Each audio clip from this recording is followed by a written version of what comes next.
1947 সালের এক গরম গ্রীষ্মের রাত লন্ডনের ডাইনিং স্ট্রিটে ব্রিটিশ প্রধানমন্ত্রী ক্লেমেন্ট অ্যাটলি আর তার মন্ত্রিসভা জরুরি বৈঠকে বসলেন।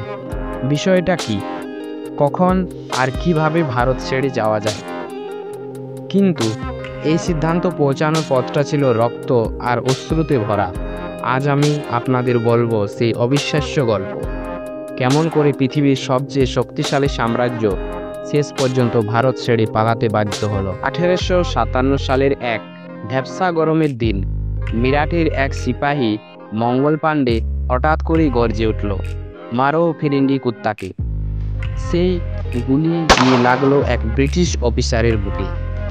আর এটাই ছিল প্রথম চিহ্ন, ভারতবাসী এবার হুঁশিয়ার। ব্রিটিশরা ভেবেছিল এটা শুধু সামরিক বিদ্রোহ, কিন্তু না, সারা উত্তর ভারত জুড়ে কৃষক, রাজা মহারাজা, এমনকি সাধারণ নারীরাও যোগ দিলেন এই লড়াইয়ে। কিন্তু ব্রিটিশরা তখনও খুব শক্তিশালী, তারা নির্মমভাবে দমন করল বিদ্রোহ। কিন্তু জানতো কি, সেই দিন থেকেই তাদের মনে ঢুকে গিয়েছিল ভয়, একদিন না একদিন এই দেশ আমাদের ছুঁড়ে ফেলে দেবে। এবার আসি 1915 সালের কথা। দক্ষিণ আফ্রিকা থেকে এক ফর্সা কৃষ্ণকায় মানুষ ভারতে ফিরলেন, নাম মোহনদাস করমচাঁদ গান্ধী। ব্রিটিশরা প্রথমে হেসেছিল, এই লোকটা কি করবে, চরকা কাটবে, নুন বানাবে?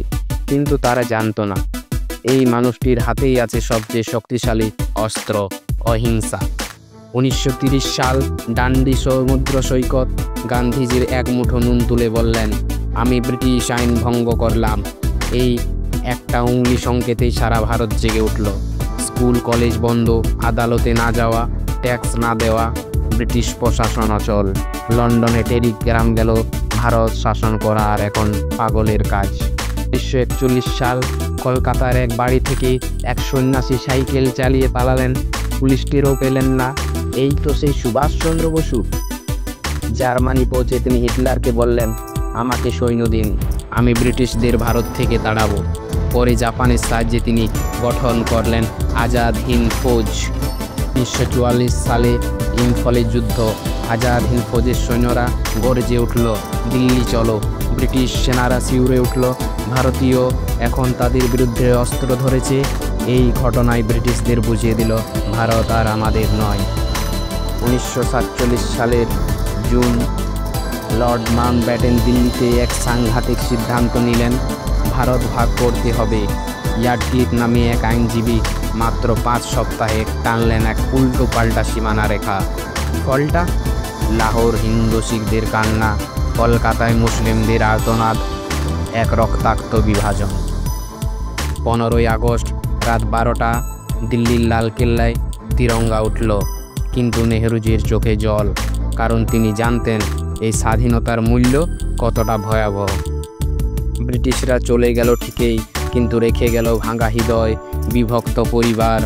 আজও যখন আমরা স্বাধীনতা দিবস পালন করি, মনে রাখতে হবে এই স্বাধীনতা শুধু উৎসব নয়, এটা এক মহান ত্যাগের ইতিহাস। এই গল্প ভালো লাগলে শেয়ার করুন সবাইকে, যারা ইতিহাসের এই রহস্যময় অধ্যায় জানেন না। আর হ্যাঁ, চ্যানেলটি সাবস্ক্রাইব করতে ভুলবেন না। পরের ভিডিওতে বলবো আরেকটি অবিশ্বাস্য ইতিহাসের গল্প। জয় হিন্দ।